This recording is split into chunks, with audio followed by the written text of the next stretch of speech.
Hi, I'm back. So today I'm gonna read you Geronimo Stilton, The Kingdom of Fantasy. This book belongs to that's written in Fantasian, obviously. So I just read it. It all started like this. Dear rodent friends, do you know me? My name is Stilton, Geronimo Stilton. I run a newspaper called the Rodents Gazette. It's the most popular paper on Mouse Island. But I'm not here to squeak about the paper. I want to tell you a story that will make your fur stand on end. It all started like this. Exactly like this. Rats. Why today, of all days? It was the morning of June 21st, and I had just set paw in the office. Right away, I could tell it wasn't going to be a good day. My staff was running around like a pack of rats in a maze, and everyone was complaining about something. Geronimo, the air conditioner is broken, yelled my secretary, Mauzella MacMauser. Geronimo, we're out of coffee, shrieked Blasco Tabasco, one of my designers. Geronimo, the computers are all down, cried my proofreader, Mickey Misbrit. Geronimo, I want a raise, squeaked my assistant editor, Pinky Pick. Geronimo, what? Did you know you have a pimple on your snout? My cousin Trap asked. June 21st marks the beginning of summer. Legend has it that the evening of June 21st is a magical night when anything can happen. The editorial offices of the Rodents Gazette.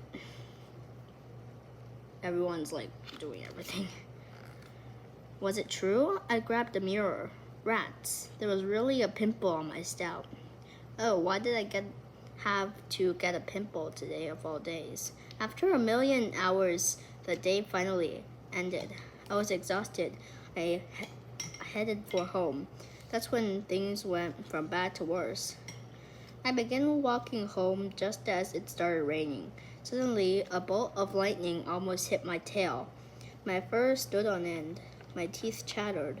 My paws went weak. Oh, what? Did I almost get struck by lightning today of all days? The lights go out in the attic. At last, I made it home. All of the lights were out. Cheese nibbits. I'd have to go up to the attic to get the candles. In the attic, I stepped on my Grandma Honey Whisker's rake. It hit me right in the snout. Ouch!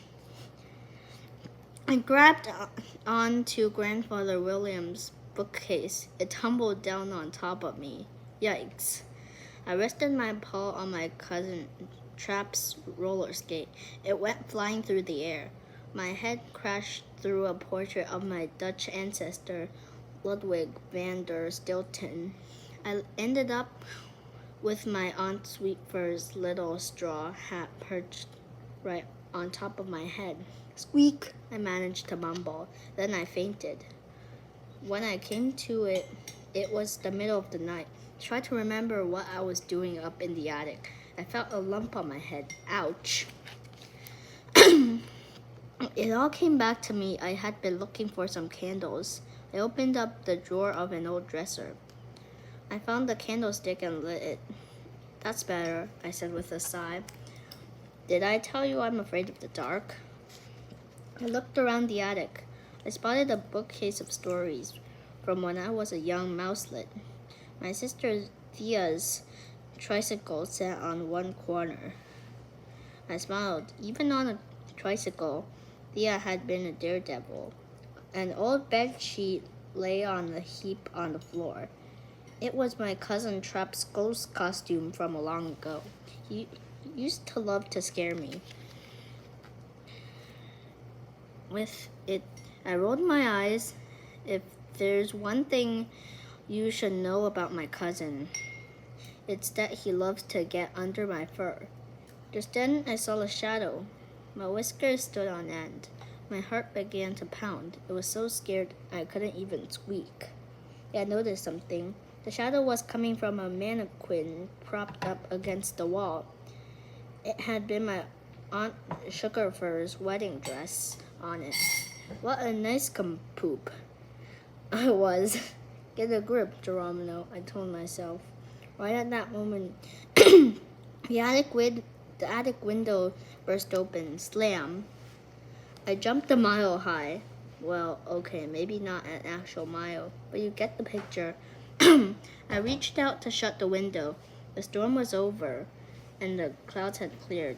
I saw the trail of a shooting star light up the sky. I was about to make a wish when suddenly the star's trail came in through the window. It lit up a mysterious object at my feet. It was a glittering crystal music box. I scratched my head. How did that get here?